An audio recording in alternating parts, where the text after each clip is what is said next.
fitness industry has convinced people that fat loss is complicated. Fat burners, detox teas, cutting out entire food groups, 2 hours of cardio a day, and here's the thing, almost none of it is necessary. Fat loss actually comes down to 3 things, and once you understand them properly, the whole process gets a lot simpler. Hey guys, it's Cam, so let's just basically get straight into it. So let's start with the foundations, because without this, nothing else matters. So fat loss happens when you're in a calorie deficit. That means your body is burning more energy than you're putting into it. That's pretty much it. You know, that's the mechanism. Everything else, every supplement, every fat burner, every detox protocol sits on top of that principle, and nothing works without it. Now, I know calories in, calories out sounds overly simple, but the reason most people aren't actually losing the fat isn't because they haven't found the right program or the right supplement. It's because they're not actually in a consistent deficit. They're eating more than they think they can handle, and you know, that's not a discipline problem, it's an awareness problem. You don't need to track every single gram of food forever, but you know, at the start, get a rough understanding of what you're actually consuming, you know, because it's generally eye-opening.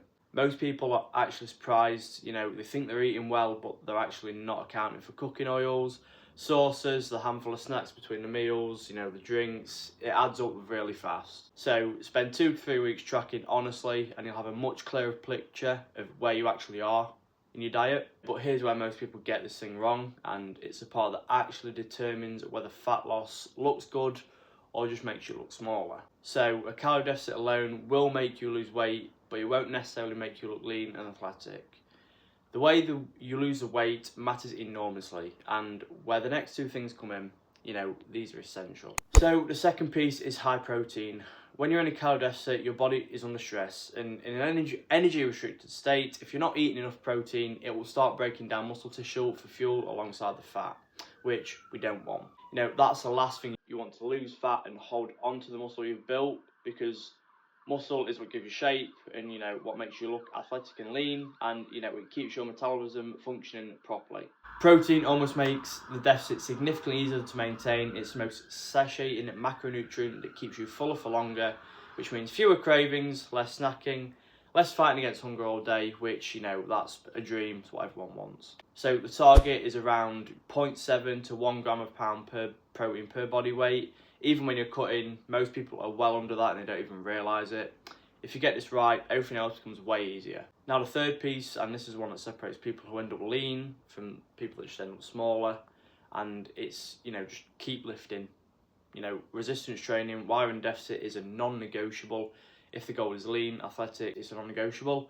A lot of people make the mistake of dropping the weights when they want to lose fat, switching entirely to cardio, running every day, doing endless circuits, and yes, you will lose weight, that's a given, but without the stimulus from resistance training, a significant portion of what they lose will just be muscle. You know, they end up lighter but softer, not the result most people are actually after. You know, lifting while you're in deficit sends a signal to the body that the muscle is actually needed. You know, it preserves your lean mass whilst, you know, the body fat comes off. And as the fat reduces, the muscle underneath is what creates that defined athletic look that most people are chasing. So the framework looks like this. Get into a moderate calorie deficit, not a crash diet, not something extreme, something you can actually maintain for weeks at a time. Hit your protein target every single day. Keep resistance training. And on top of that, if you want to accelerate the process without adding formal cardio, just increase your daily steps. You know, you want to aim for around, I say, 8 to 10,000 steps a day. You know, that makes kind of a meaningful difference to your total energy expenditure without putting extra stress on your recovery, which is essential. So that's full system, no magic, no suffering, no expensive supplements, a sustainable deficit, enough protein, consistent lifting, and the daily movement. The reason this works is where everything else fails is becomes secret. It's because it's simple enough to actually stick to, and consistency over time is what fat loss actually requires.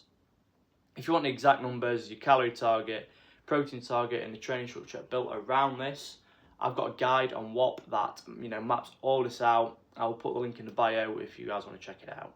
So thank you for watching. I hope it's helped, and yeah, good luck on your fat loss journey, and I'll see you in the next one.